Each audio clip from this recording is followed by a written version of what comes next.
Su campaña electoral para el Congreso del Estado solo tenía horas de edad cuando empezó a recibir las amenazas.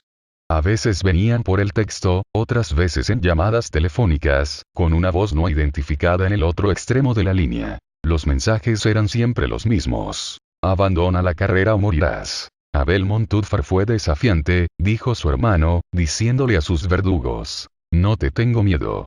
Pero el 8 de mayo, 9 días después de la campaña en el estado de Guerrero de la costa pacífica de México, su cuerpo fue encontrado hundido en su camioneta estacionada. Le habían disparado 6 veces. Mientras que el asesinato del señor Montúfar sigue sin resolver, sus parientes dicen que no tienen ninguna duda de quién es el responsable. Los criminales que apoyan a un candidato rival. El señor Montúfar estuvo entre al menos 136 políticos y operativos políticos que han sido asesinados en México desde el otoño pasado, según Etellect, una firma de análisis de riesgos en México. Más de un tercio eran candidatos o candidatos potenciales, la mayoría de ellos postulados para oficinas locales. Otros incluyeron a funcionarios electos, miembros del partido político y campaña en el largo plazo hasta la votación. Gran parte del enfoque nacional e internacional ha sido en el concurso presidencial.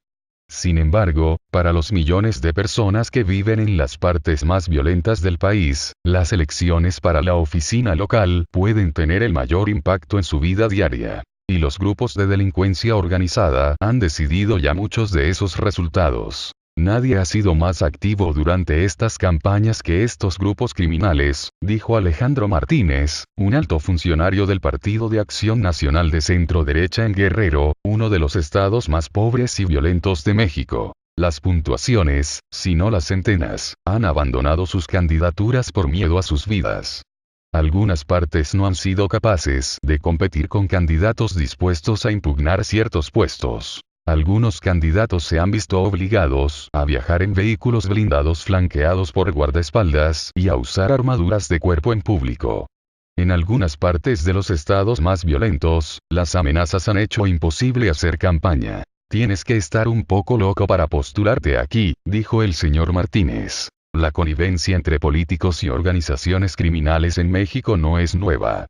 Pero en la última década, los delincuentes han intentado cada vez más cooptar la política local, tratando de influir en el proceso electoral, utilizando la violencia para elegimos efectivamente las pizarras de candidatos. Con funcionarios cooperativos en oficinas locales clave, los grupos criminales han podido proteger mejor y hacer crecer sus empresas ilegales, ejerciendo control sobre las fuerzas policiales locales, asegurando lucrativos contratos gubernamentales y exigiendo altos porcentajes de presupuestos municipales. Esta tendencia no ha sido más evidente que en el preparativo de las elecciones dominicales. Además de los asesinatos, más de 400 otros casos de agresión contra políticos y agentes políticos han sido reportados esta temporada, incluyendo intentos de asesinato, amenazas, intimidación y secuestros, según Etellect, que cotejaron información de informes de los medios gubernamentales, académicos, de la sociedad civil y de noticias. Se han reportado casos en al menos 346 municipios de todo el país. Esta campaña de sombra por el crimen organizado, casi totalmente descontrolada por los débiles y corruptos sistemas judiciales de la nación, ha llegado en medio de la violencia récord en el país, lo cual, a su vez, ha sido un tema central en el concurso presidencial. Si el Estado mexicano no es capaz de garantizar que se respete la voluntad del pueblo, entonces usted no tiene democracia, dijo Antonio Orozco Guadarrama, secretario general del izquierdista Partido Demócrata Revolucionario en Guerrero. Esto pone a toda nuestra democracia en gran peligro. El problema se ha agravado en medio de cambios sísmicos tanto en la economía criminal como en la política mexicana. El gobierno ha tenido una larga estrategia de atacar a los grupos de delincuencia organizada al derribar a los cabecillas. El enfoque se basó en la creencia de que al cortar la cabeza de una organización criminal, el cuerpo se marchitaría. Pero la táctica ha servido, en cambio, para fragmentar grandes empresas criminales en grupos más pequeños, que son más violentos y más locales. Antes, los grandes grupos se centraban principalmente en la producción de drogas y el contrabando, pero los grupos más pequeños y volátiles se han ramificado en una serie más amplia de delitos como la extorsión, el secuestro, la prostitución, el juego ilegal y el robo de combustible.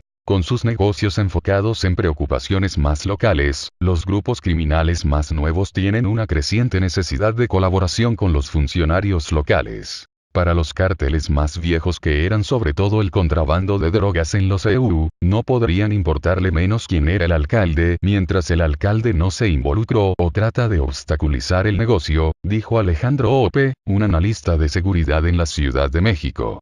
Pero en este nuevo mundo de pandillas más locales, el control de los gobiernos locales es un activo crucial.